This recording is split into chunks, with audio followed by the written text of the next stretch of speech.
ঠাকুরগাঁওয়ের হরিপুর উপজেলায় বিপুল উৎসাহ উদ্দীপনার মধ্য দিয়ে পালিত হচ্ছে শারদীয় দুর্গাপূজা। ভক্ত দর্শনার্থীদের ঢল নামছে উপজেলার বিভিন্ন পূজা মণ্ডপে। ছোট বড় সবাই মেতে উঠেছে আনন্দ আর ভক্তির আবহে। ঢাকঢোল, নাচ গান আর আলোকসজ্জায় রঙিন হয়ে উঠেছে পূজা মণ্ডপগুলো।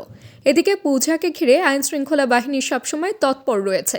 তাদের সার্বক্ষণিক টহল ও নিরাপত্তা ব্যবস্থার কারণে শান্তিপূর্ণ পরিবেশে চলছে পূজা।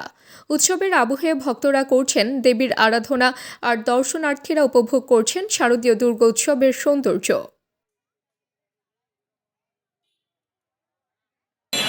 নমস্কার, আমি যুগল কুমার দাস, সভাপতি হরিপুর কেন্দ্রীয় নাট মন্দির পূজা উদযাপন পরিষদ। আজকে আমাদের এখানে নাট মন্দিরের পূজা খুব উৎসবমুখর পরিবেশ এসে অনুষ্ঠিত হচ্ছে। দর্শনার্থীদের প্রচুর ভিড় সকালে ছিল। অষ্টমী নবমীতে প্রচুর দর্শনার্থী ছিল। এখানকার আইনশৃঙ্খলা পরিস্থিতি ভালো।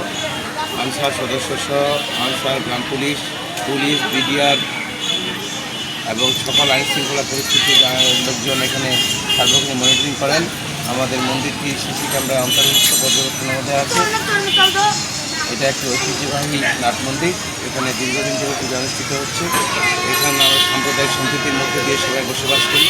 আমাদের এলাকায় কোনো প্রকার সমস্যা নেই এবং আমাদের এই নাট মন্দিরে সকলের সার্বিক সহযোগিতা আছে। তাবাসসুম হকানিকা, দৈনিক আজকের বাংলা। দৈনিক আজকের বাংলা .net